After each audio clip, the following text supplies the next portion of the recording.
स्वागत है आप सभी का विकास जी के टेस्ट में। तो आज हम देखेंगे सामान्य ज्ञान के टॉप 50 बेहद इंपॉर्टेंट प्रश्नों को, जो कि आपके railway group D, NTPC, loco pilot, RRB, JE आदि एग्जामों में पूछे गए हैं। तो वीडियो काफ़ी इंपॉर्टेंट है, लास्ट तक जरूर देखिएगा। तो चलिए शुरू करते हैं। पहला प्रश्न है, वेद कितने प्रकार के होते हैं? तो दोस्तों, वेद कितने प्रकार के होते हैं? सही उत्तर होगा ऑप्शन नंबर डी, 4 प्रकार के। वेद 4 प्रकार के होते हैं। डी ऑप्शन इसका बिल्कुल राइट आंसर हो जाएगा।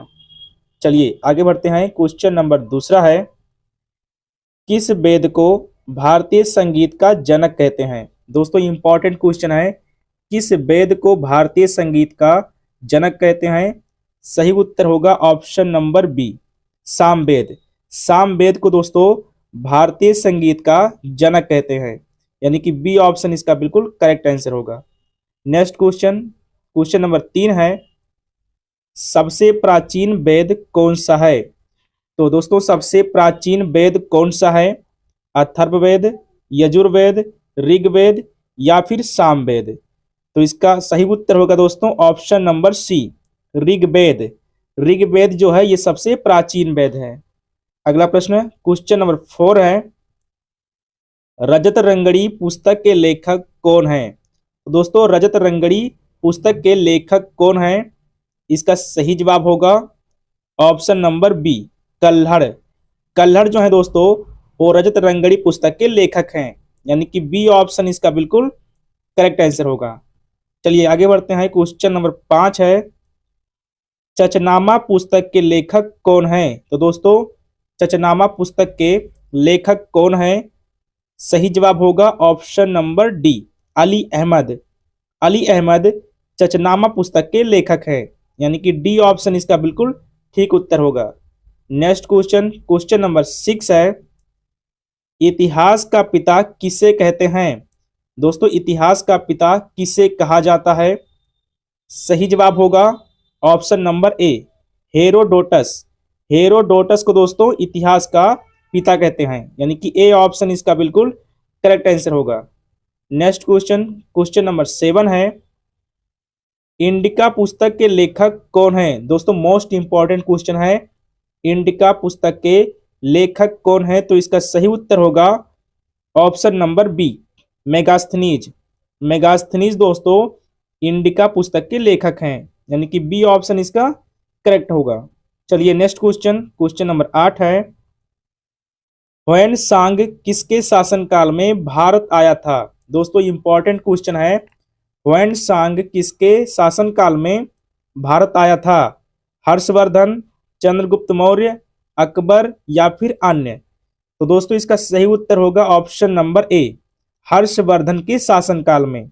हर्षवर्धन के शासनकाल में ह्वेन सांग जो है ये भारत आया था, यानी कि ए ऑप्शन इसका करेक्ट होगा। नेक्स्ट क्वेश्चन, क्वेश्चन नंबर 9 है, अल बरूनी किसके साथ भारत आया था? दोस्तों अल बरूनी जो था वो किसके साथ भारत आया था? तो इसका सही जवाब होगा option number B, Mahmud Ghaznavi. Al Biruni Mahmud Ghaznavi के साथ भारत आया था, यानी कि बी ऑप्शन इसका राइट होगा। चलिए आगे बढ़ते हैं। क्वेश्चन नंबर 10 है, सर्वप्रथम भारतवर्ष शब्द का उल्लेख किस अभिलेख में मिलता है? दोस्तों सर्वप्रथम भारतवर्ष शब्द का उल्लेख किस अभिलेख में मिलता है? तो इसका सही उत्तर होगा ऑप्शन नंबर ए, हाथी गुम्फा। हाथी गुम्फा अभिलेख में दोस्तों सर्वप्रथम भारतवर्ष शब्द का उल्लेख मिलता है। नेक्स्ट क्वेश्चन, क्वेश्चन नंबर 11 है, प्राचीन सिक्कों को साहित्य में क्या कहा जाता है? दोस्तों प्राचीन सिक्कों को साहित्य में क्या कहा जाता है? सही जवाब होगा ऑप्शन नंबर सी, कसारपड़। कसारपड़ कहा जाता है। प्राचीन सिक्कों को दोस्तों साहित्य में कसारपड़ कहा जाता है, यानी कि सी ऑप्शन इसका बिल्कुल करेक्ट होगा। नेक्स्ट क्वेश्चन, क्वेश्चन नंबर 12 है, अभिलेखों का अध्ययन क्या कहलाता है? दोस्तों इंपॉर्टेंट क्वेश्चन है, अभिलेखों का अध्ययन क्या कहलाता है? एपिग्राफी, सिस्मोलॉजी, आर्थिनोलॉजी या फिर एंथोलॉजी? तो इसका सही उत्तर होगा दोस्तों ऑप्शन नंबर ए, एपीग्राफी। अभिलेखों का अध्ययन एपीग्राफी कहलाता है। ए ऑप्शन इसका बिल्कुल करेक्ट आंसर होगा। आगे बढ़ते हैं, क्वेश्चन नंबर 13 है, दक्षिण भारत के मंदिरों की कला क्या कहलाती है? दोस्तों दक्षिण भारत के मंदिरों की कला क्या कहलाती है? सही जवाब होगा ऑप्शन नंबर सी, द्रविड़ शैली। दक्षिण भारत के मंदिरों की कला द्रविड़ शैली कहलाती है, यानी कि सी ऑप्शन इसका बिल्कुल सही उत्तर होगा। चलिए आगे बढ़ते हैं, क्वेश्चन नंबर 14 है, आग का आविष्कार कब हुआ था? दोस्तों इंपॉर्टेंट क्वेश्चन है, आग का आविष्कार कब हुआ था? तो इसका सही जवाब होगा ऑप्शन नंबर ए, पूरा पाषाण काल में। आग का आविष्कार पूरा पाषाण काल में हुआ था, यानी कि ए ऑप्शन इसका बिल्कुल करेक्ट आंसर होगा। नेक्स्ट क्वेश्चन, क्वेश्चन नंबर 15 है, मनुष्य ने सर्वप्रथम किस धातु का प्रयोग किया था? दोस्तों मनुष्य ने सर्वप्रथम किस धातु का प्रयोग किया था? तो इसका करेक्ट आंसर होगा ऑप्शन नंबर बी, तांबा। मनुष्य ने सर्वप्रथम तांबा धातु का प्रयोग किया था, यानी कि बी ऑप्शन इसका बिल्कुल ठीक उत्तर होगा। आगे बढ़ते हैं, क्वेश्चन नंबर 16 है, मनुष्य ने सबसे पहले किस जानवर को पालतू बनाया? इंपॉर्टेंट क्वेश्चन है दोस्तों, बहुत बार रिपीट हुआ है। मनुष्य ने सबसे पहले किस जानवर को पालतू बनाया? तो इसका सही उत्तर होगा ऑप्शन नंबर सी, कुत्ता।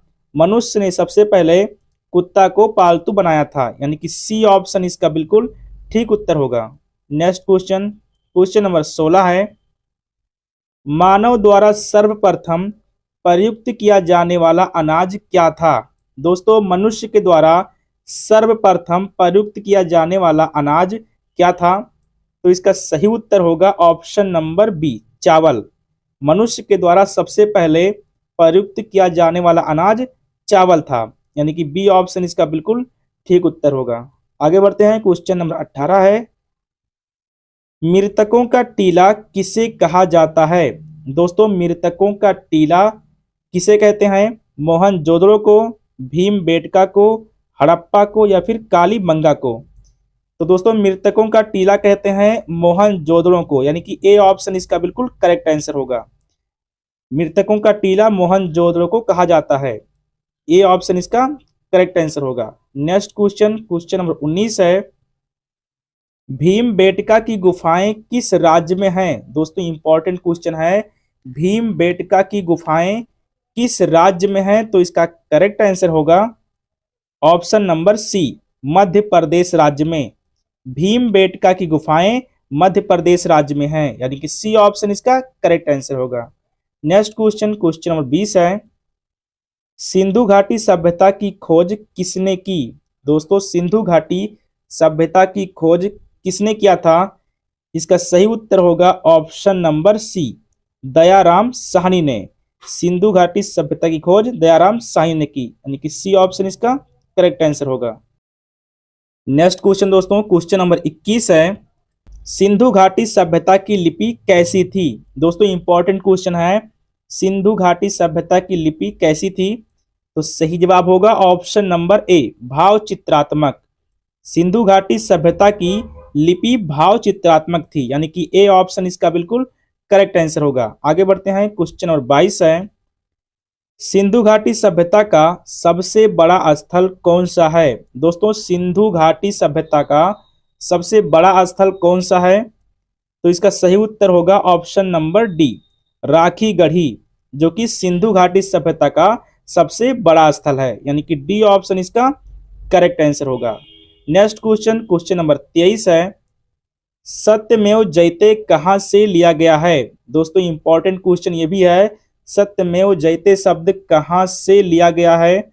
सही उत्तर होगा ऑप्शन नंबर ए, मुंडकोपनिषद। सत्यमेव जयते मुंडकोपनिषद से लिया गया है, यानी कि ए ऑप्शन इसका बिल्कुल ठीक उत्तर होगा। अगला प्रश्न है क्वेश्चन नंबर 24, भारत के दो महाकाव्य कौन से हैं? दोस्तों भारत के दो महाकाव्य कौन से हैं?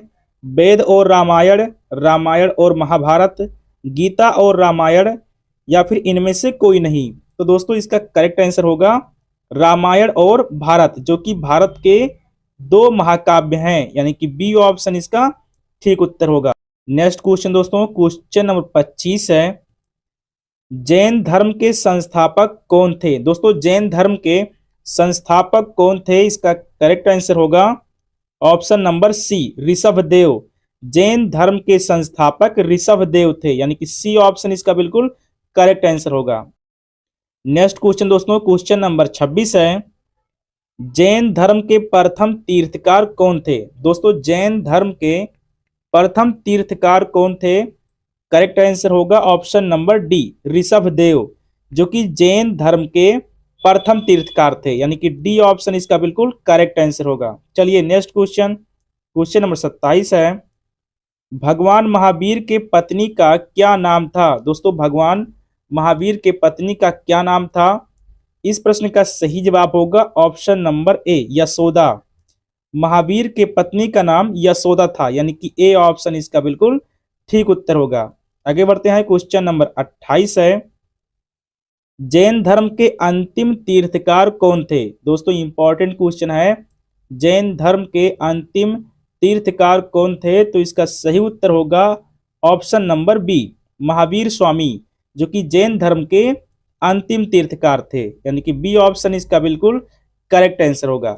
चलिए बढ़ते हैं आगे, नेक्स्ट क्वेश्चन, क्वेश्चन नंबर 29 है, बौद्ध धर्म के संस्थापक कौन थे? दोस्तों बौद्ध धर्म के संस्थापक कौन थे? भीमराव अंबेडकर, दयानंद सरस्वती, गौतम बुद्ध या फिर चाणक्य? तो सही जवाब होगा दोस्तों option number C, Gautam Buddha. Bauddha धर्म के संस्थापक गौतम बुद्ध थे, यानी कि सी ऑप्शन इसका करेक्ट होगा। नेक्स्ट क्वेश्चन है question number 30, light of Asia किसे कहा जाता है? दोस्तों मोस्ट इंपॉर्टेंट क्वेश्चन है, लाइट ऑफ एशिया किसे कहा जाता है?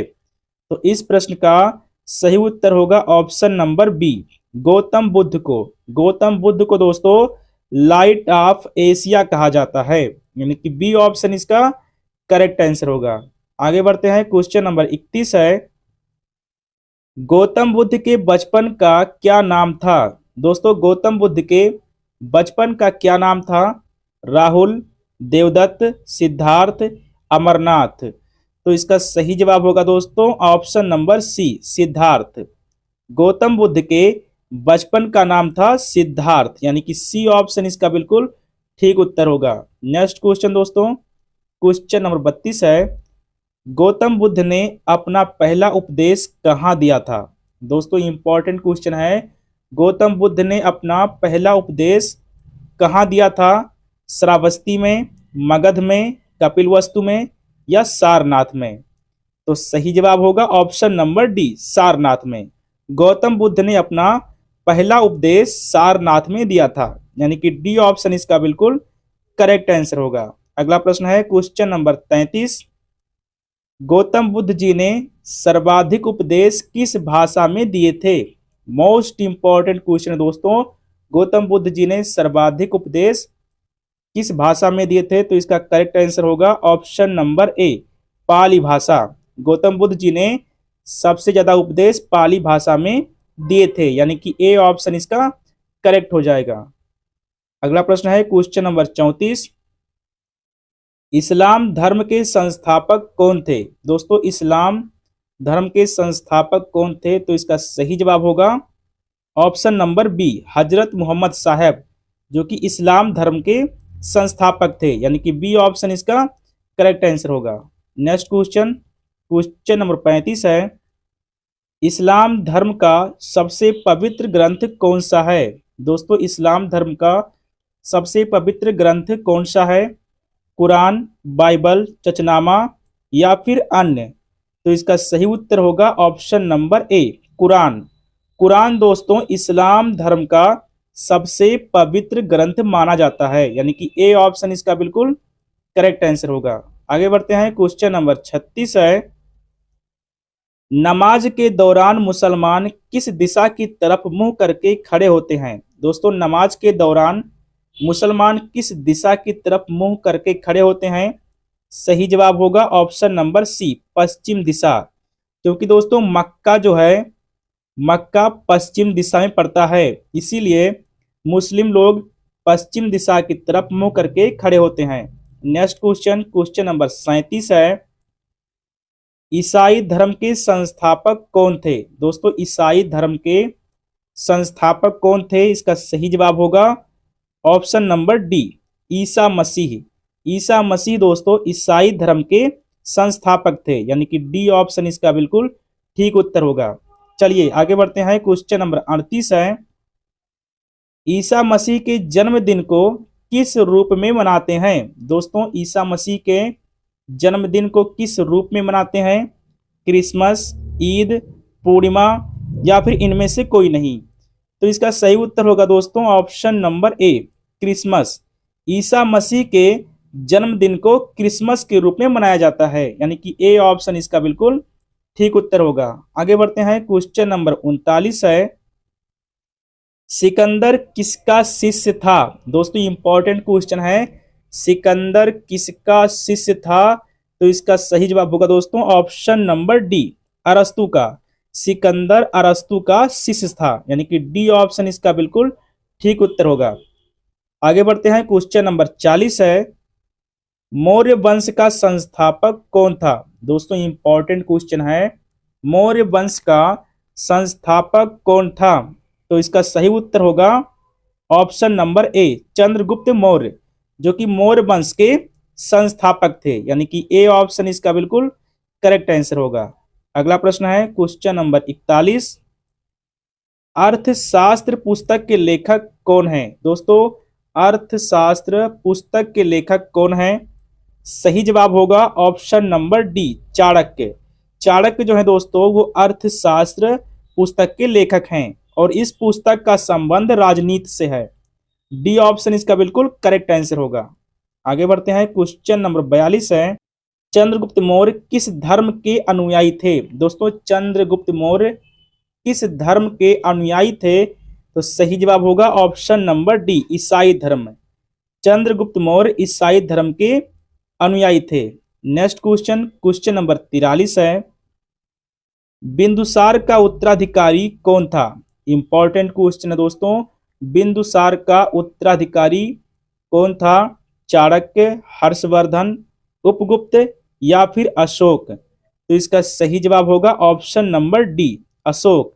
अशोक जो थे ये बिंदुसार के उत्तराधिकारी थे, यानी कि डी ऑप्शन इसका बिल्कुल ठीक उत्तर होगा। आगे बढ़ते हैं, क्वेश्चन नंबर 44 है, मगध साम्राज्य की राजधानी क्या थी? दोस्तों मगध साम्राज्य की राजधानी क्या थी? इसका सही जवाब होगा option number A, Rajgir. Rajgir दोस्तों मगध साम्राज्य की राजधानी थी, यानी कि ए ऑप्शन इसका बिल्कुल करेक्ट आंसर होगा। नेक्स्ट क्वेश्चन दोस्तों, क्वेश्चन नंबर 45 है, बिंदुसार मगध की गद्दी पर कब बैठा? इंपॉर्टेंट क्वेश्चन है दोस्तों, बिंदुसार मगध की गद्दी पर कब बैठा था? तो इसका सही जवाब होगा ऑप्शन नंबर सी, 298 ईसा पूर्व में बिंदुसार मगध की राजगद्दी पर बैठा, यानी कि सी ऑप्शन इसका बिल्कुल करेक्ट आंसर होगा। नेक्स्ट क्वेश्चन, क्वेश्चन नंबर 46 है, गोदान उपन्यास किसने लिखा है? दोस्तों गोदान उपन्यास किसने लिखा है? मुंशी प्रेमचंद ने, जयशंकर प्रसाद ने, हजारी प्रसाद द्विवेदी ने या फिर इनमें से कोई नहीं? तो दोस्तों इसका सही जवाब होगा option number A, Munshi Premchand ने। गोदान उपन्यास मुंशी प्रेमचंद ने लिखा है, यानी कि ए ऑप्शन इसका बिल्कुल करेक्ट आंसर होगा। आगे बढ़ते हैं दोस्तों, क्वेश्चन नंबर 47 है, डीआरडीओ रक्षा अनुसंधान एवं विकास संगठन का मुख्यालय कहाँ है? दोस्तों डीआरडीओ का मुख्यालय कहाँ पे है? भोपाल, कोलकाता, महाराष्ट्र या फिर नई दिल्ली? तो इस प्रश्न का सही उत्तर होगा दोस्तों ऑप्शन नंबर डी, नई दिल्ली। डीआरडीओ का मुख्यालय नई दिल्ली में है, यानी कि डी ऑप्शन इसका करेक्ट आंसर होगा। आगे बढ़ते हैं, क्वेश्चन नंबर 48 है, काठमांडू किस देश की राजधानी है? दोस्तों काठमांडू किस देश की राजधानी है? सही उत्तर होगा इसका ऑप्शन नंबर सी, नेपाल की। काठमांडू नेपाल की राजधानी है, यानी कि सी ऑप्शन इसका सही जवाब होगा। चलिए आगे बढ़ते हैं, क्वेश्चन नंबर 49 है, रॉलेट एक्ट किस वर्ष लागू किया गया था? दोस्तों रॉलेट एक्ट किस वर्ष लागू किया गया था? सही जवाब होगा ऑप्शन नंबर ए 1919 में। रॉलेट एक्ट 1919 में लागू किया गया था, यानी कि ए ऑप्शन इसका सही जवाब होगा। नेक्स्ट क्वेश्चन दोस्तों और सबसे लास्ट क्वेश्चन है, रामायण के लेखक कौन थे? दोस्तों रामायण के लेखक कौन थे? वेदव्यास जी, कालिदास जी, तुलसीदास जी या फिर वाल्मीकि जी? तो इस प्रश्न का सही जवाब होगा option number D Valmiki ji. Ramayan के लेखक महर्षि वाल्मीकि जी हैं। तो ये था दोस्तों 50 बेहद महत्वपूर्ण सामान्य ज्ञान के प्रश्न, जिसमें से कितने प्रश्नों के उत्तर आपने स्वयं किए हैं कमेंट में हमको जरूर बताएं दोस्तों। और अगर आप चैनल पर नए हैं तो चैनल को सब्सक्राइब जरूर करें। Thank you.